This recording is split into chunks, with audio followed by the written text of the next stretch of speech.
외국인이 아직도 계속 팝니다. 좀 수급이 돌아셨으면 하는데 상승불은 켜고는 있는데 계속해서 체크해 볼 만한 내용이 많습니다. 유한투자증권의 박진희 부장의 이야기를 좀 들어보겠습니다. 안녕하세요, 부장님. 네, 안녕하세요. 네, 한 5분 정도는 약간 좀 두근두근하면서 봤던 것 같아요. 지금은 그래도 상승불이 조금이나마 안정적으로 들어오고 있습니다. 어떻게 분석하시나요?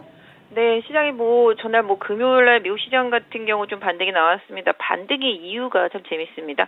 경기 침체에 대한 우려감, 이런 부분들이 되겠습니다. 소비도 또 감소하고요. 생산자 지표도 안 좋았고요.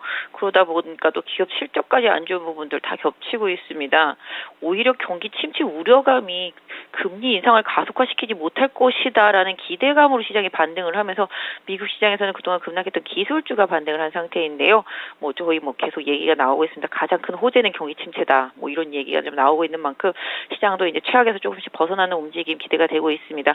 오늘 시장 장 초반부터 그동안 많이 빠졌던 종목들 올라오고 있습니다. 자동차와 반도체 비롯해서 납품과대 섹터주들 대부분 좀 반등을 하고 있는 모습입니다. 오늘 특히 2차전지 섹터주들 반등 좀 강한 모습 보실 수가 있겠고요. 바이오 섹터도 일부 좀 강세를 보여주고 있습니다. 특히 엔터주들이 좀 주도하는 흐름 나타나고 있다라고 보실 수가 있겠습니다. 또 운송이라든지 그다음에 편의점 외에 그동안 좀 많이 빠졌었던 마트들이 좀 움직이고 있고요. 음식료 섹터주들도 경기 방어적인 성격에서 좀 강한 흐름 보실 수가 있겠습니다. 또 자동차와 운송업체들도 강세 흐름 보실 수가 있겠고요. 상대적으로 최근 강세를 보였던 원전 섹터라든지 그다음에 조선 sek터 좀 하락폭이 있고요. 그다음에 풍력 관련주라든지 그다음에 이제 태양광 같은 신재생 에너지 섹터 좀 하락세도 좀 눈에 띄고 있습니다. 시장이 좀 계속 등락이 엇갈리면서 바닥을 좀 만들어지면서 좀 눈높이를 계속 맞춰가는 흐름들이 좀 시장에서 좀 계속 나타나고 있다라고 봐주시면 좋겠습니다. 네, 그럼 키워드 놓고 이야기 나눠봅니다. 첫 번째 키워드입니다.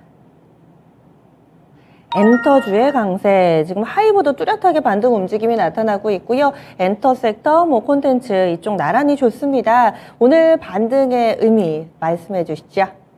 네, 아시다시피 시장이 좀 많이 하락을 하면서 기업들 실적에 대한 부담감으로 주가들도 많이 빠졌고요. 경기 침체에 대한 우려감, 이런 부분들이 많이 작용을 해서 주가가 많이 빠졌습니다. 특히 국내 시장 같은 경우는 그런 이슈를 제외하고더라도 수급적인 이슈죠. 반대 매매라든지, 신용 담보 부족, CFD 문제, 이런 부분들, 하다 보니까 이제 금감원에서도 이제 각 증권사마다 이제 담보 비율 유지하는 그 부분을 한시적으로 조금 제한을 풀어준다라는 얘기들도 나왔습니다. 그게 제가 봤을 때는 시장에 아주 좋은 호재는 아니겠습니다만은 어떤 면에 보면 심리적인 영향 이 정도는 좀 줄 수 있지 않을까. 실질적으로 주가가 더 하락을 하게 되면 개인들의 손해가 더 커질 수도 있는 상황으로도 번질 수가 있기 때문에 이 부분은 아주 마냥 호재는 아니다라고 좀 보실 수 있겠는데요. 그럼에도 불구하고 시장이 좀 많이 빠질 섹터 안에서 일단 반등이 나오고 있고요. 엔터주들은 특히 그렇습니다. 엔터주들 같은 경우는 우려감 때문에 많이 빠졌습니다만 실적 하나만은 견조하다.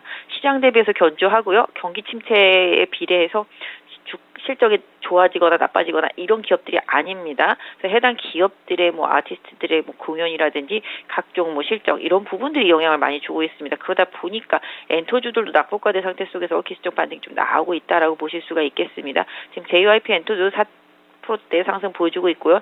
SM도 5%대 상승 보여주고 있습니다. YG 엔터도 4%대 상승 나타나고 있는 모습이고요. 앞서서 말씀해 주신 하이브도 좀 바닥권에서 반등이 좀 나타나고 있는 모습 보실 수가 있겠습니다. 궁극적으로 경기 침체에 방어력이 강하고요. 실적 방어력도 있다 보니까 상대적으로 시장 대비해서 많이 빠졌다라는 인식에서 좀 저가 매수세가 좀 들어오고 있다 봐주셔야 될 것 같은데요. 일단 저는 엔터주들 같은 경우 좀 긍정적인 호흡으로 기술적인 반등이든 뭐든 간에 한번 좀 노려보실만 하지 않을까. 그래서 최근 저점, 특히 오늘 저점을 손절선으로 잡고 엔터주들 보유하신 분들은 좀 대응해 보시는 전략 좋겠습니다. 네, 다음은 두 번째 키워드입니다.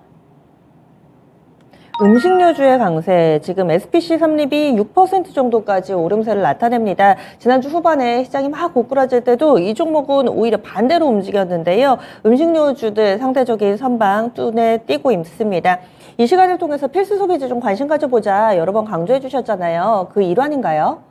네, 맞습니다. 음식료 섹터주들 지금 좋을 수밖에 없습니다. 경기 침체 우려감이라고 합니다. 먹고는 살아야 되죠. 그러니까 의식주와 관련되어 있는 것들 중에서 특히 음식 같은 쪽은 내가 안 쓰고자 해서 안 쓸 수가 없는 섹터입니다. 뭐 TV나 뭐 가전이나 자동차는 안 쓰고 버틸 수 있겠지만 먹는 걸 안 먹고 버틸 수는 없습니다. 그러다 보니까 음식료 섹터주들이 지금 경기 침체 우려감에서 가장 방어적인 종목을 떠오르고 있고요. 가장 그러할 것이다라고 보실 수가 있겠습니다. 특히 음식료 섹터주들이 그동안 고물가라든지 각종 원자재 가격 상승 때문에 힘들었던 부분들이 일정 부분 있었습니다만은 최근에 고물가 계속 내려오고 있습니다.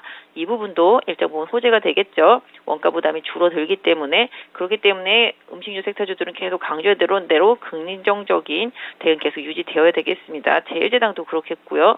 농심도 마찬가지. 농심도 뭐 단기 오늘 한 2, 3일 많이 올랐기 때문에 눌림목 나오면 활용해 보시고요. 사실 실적이 2분기에는 뭐 그닥 좋지 못할 것이기 때문에 기본적으로 음식료 섹터주들은 2분기에 실적 발표할 때 좀 출렁거림이 오히려 좀 더 좋은 기회가 될 수 있지 않나 싶은데요.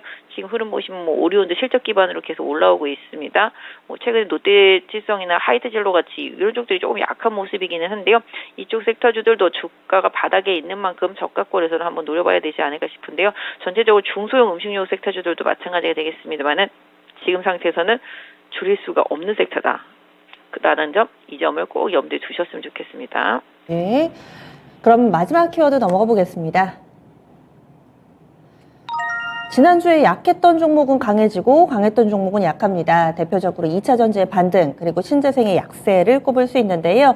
일시적인 흐름일까요? 아니면은 다시 뭐 제자리를 찾아간다라고 이야기를 해야 될지 어떤 쪽이 좀 더 매력적이라고 보세요? 네, 저 오늘 아침에 기사 봤는데 브렌트 기준으로 뭐 경기 침체가 되고 뭐 러시아산 원유 수출 뭐 제한하고 계속 그렇게 되면은 뭐 유가가 380불까지도 갈 수 있다. 뭐 이런 얘기도 나왔습니다. 정말 그렇게 되면 다 죽습니다. 뭐 일단 유가가 또 브렌트 기준으로 380불까지도 갈 수 있다는 건 그냥 전망일 뿐이라고 일단 생각을 하고 있고요. 그렇게 될 수준이면 러시아 제재를 풀든지 하겠죠. 무슨 수를 써서라도 유가를 그렇게까지 견딜 수 있는 기업은 없을 거라고 생각을 하고 있습니다. 그건 단순히 좀 전망일 뿐이라고 좀 생각해 보시면 좋을 것 같고요. 오늘 시장에서 그동안 좀 많이 빠졌던 섹터는 오르고 많이 올랐던 섹터는 지금 빠지고 있다. 이 점 아까 말씀드렸던 부분인데요. 실질적으로 지금 보신다라면은 경기 침체 우려감이 다시 또 등장을 하고 있고요. 그런 상태 속에서 또 유가가 왜냐하면 사실 경기 침체가 우려가 되면은 유가 소비가 석유의 소비가 줄어들 수밖에 없는 상황이거든요. 그런 부분들 때문에 그렇게 된다라면 또 다시 뭐 석유와 관련된 종목들이 빠질 수밖에 없는 구간이라는 거죠. 그래서 지금은 유가가 올라간다라는 부분, 이 부분에 따라서 뭐 중동과 관련되어 있는 오일머니가 이제 투자를 많이 늘릴 것이다. 이런 기대감으로 최근에 올라왔거나 신재생 에너지 투자를 더 늘릴 것이다라는 기대감으로 많이 올라왔던 종목들이 이제 풍력이랑 태양광 쪽입니다. 뭐 물론 이쪽은 제가 봤을 때 최근 추세상 완전히 죽지는 않았다. 오히려 어떤 면에서는 이쪽을 노리는 사람들한테는 기회다라고 보실 수가 있겠습니다. 뭐 OCI라든지 뭐 CS 윈드라든지 그다음에 뭐 상강 MNT라든지 뭐 이런 쪽들은 최근에 기관의 수급이 먼저 들어왔던 섹터이기 때문에 빠르게 기관의 수급이 이탈하지 않는다라면은 오히려 지금의 조정은 조금 기회가 될 수 있지 않을까라고 보여지고 있습니다. 그래서 신재생 에너지 섹터 조정은 단기적으로는 접근할 수 있는 기회다라고 보실 수가 있겠고 상대적으로 낙폭이 컸었던 2차 전지 소재주들 좀 많이 빠졌다가 지금 좀 반등을 하고 있습니다. 반등폭이 살짝 좀 미진한데요. 뭐 LG 에너지 솔루션 투자와 관련된 우려감도 있겠고요. 그다음에 테슬라 실적에 대한 우려감 이 부분이 있습니다. 테슬라 목표 주가 계속 하향 조정되고 있기 때문에 2차 전지의 센티멘탈도 좀 빠질 수 있다. 이런 부분 좀 봐주시면 좋겠습니다. 그래서 개인적으로는 2차 전지가 좀 당분간은 강하게 오르기보다는 반등하거나 좀 반락하거나 이런 과정 속에서 좀 바닥을 잡아가는 시간이 조금 필요하지 않을까 해서 마냥 호재도 호재가 아니다라고 보겠습니다. 그동안 전부 다 이제 공장 증설 뭔가 계약 이런 식으로 계속 이슈를 만들어내면서 주가가 강세였었는데요.